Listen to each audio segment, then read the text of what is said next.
ପ୍ରାଣ ରହିଲ।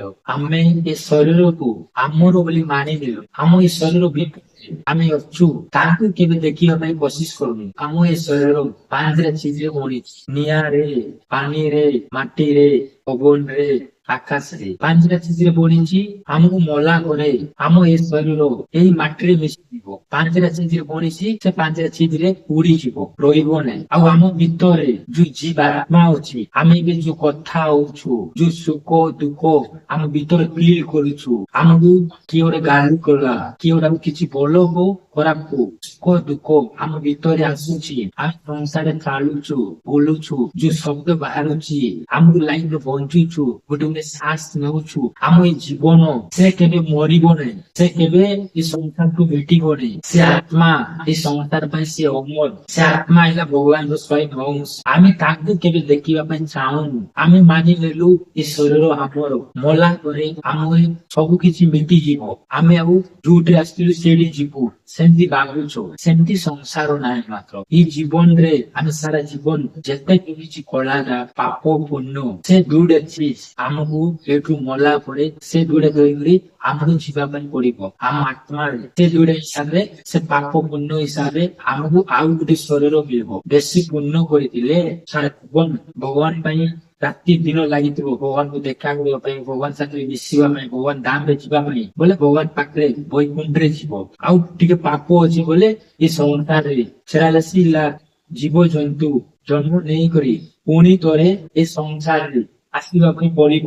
ଏ ଯେତେ କୁକୁଡ଼ା, ମାଛ, ଛେଳି, ଗାଈ, ଗୋରୁ, କିଡା, ମାକଡା, ମାଟି ଯେତେ ବି ଅଛନ୍ତି ସଂସାରରେ, ସବୁ ଜୀବଜନ୍ତୁ, ଗଛ ଗୁଟ ସବୁ କିଛି ଏଇ ଗୋଟେ ଗୋଟେ ସବୁ ଜନ୍ମ ନେବା ପାଇଁ ପଡିବ।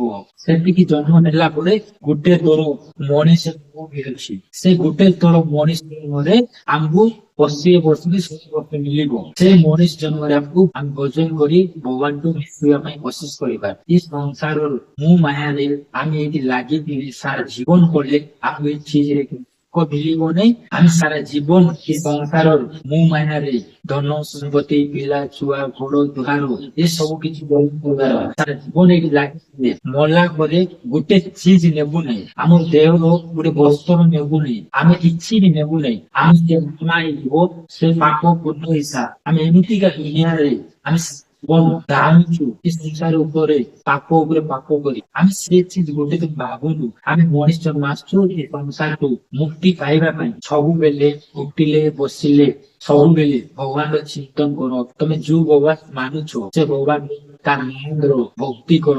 ରାତି ଦିନ ମଣିଷକୁ ଦୁଇଟା ବୁଦ୍ଧି ଗୋଟେ ସାଙ୍ଗରେ କାମ କରିବ। ଆମେ କାମ ବି କରିହବ, ଆଉ ଗୋଟେ ମାଇଣ୍ଡରେ ଭଗବାନର ଚିନ୍ତନ ବି କରିହବ। ଏବେ ତମେ କଥା ହେଇଥିବ ତମ ସାଙ୍ଗ ସାଥିରେ, ଆଉ ମୋବାଇଲ ୟୁଜ କରୁଥିବ। ତମେ ଆଜି ଜମିରେ କିଛି କାମ କରୁଥିବ, ଆଉ ଗୋଟେ କିଛି ସତିଥିବ। ତମେ ଗାଡି ଚଲାଉଥିବ, ଆଉ ତମେ ଗୋଟେ କଥା ହେଇଥିବ। ସେମିତି ଆମ ଏଇ ମାଇଣ୍ଡ କାମ ବି କରିହବ, ଆଉ ଆମେ ଭଗବାନର ଭକ୍ତି ବି କରିହବ। ସେମିତି ରାତି ଦିନ ଭଗବାନର ଚିନ୍ତନ କର। ଭଗବାନର ଭକ୍ତି କଲେ ବି ଆମକୁ ମୁକ୍ତି ପାଇବୁ। ନାଇଁ ତ ଏ ସଂସାରରେ ମରିବା ବଞ୍ଚିବା, ମରିବା ବଞ୍ଚିବା ଏମିତି ହିଁ ପୁଣି ଥରେ ଆସିଥିବୁ, ପୁଣି ଥରେ ଯାଇଥିବୁ। ଏ ସଂସାରରେ ଆମକୁ କେବେ ସରିବ ନାହିଁ। ଏମିତି ଜନ୍ମ ମରଣ ଆସିଥିବ।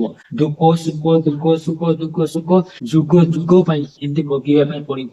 ଆମେ ଭାବି ନେଲୁନୁ ଏଇ ଜନ୍ମ ହିଁ ଆମର ଗୋଟେ ଥର ଜନ୍ମ ହେଲାନି ବୋଲି। ଆମ 1000 ଥର ଜନ୍ମ ହେଲାନି, ଆମକୁ ମନେ ନାହିଁ। ଆମକୁ ଏଇ ଜନ୍ମର ଛୋଟ କିଏ କିଡା ହେଲା ଆମକୁ ସେଇଟା ମନେ ନାହିଁ। ଆମେ ନିଜେ ଭଗବାନର ଭକ୍ତି କଲେ ହିଁ ଏ ସଂସାରକୁ ମୁକ୍ତି ପାଇବ। ସମସ୍ତଙ୍କୁ ନମସ୍କାର, ସୀତାରାମ, ରାଧେ ରାଧେ।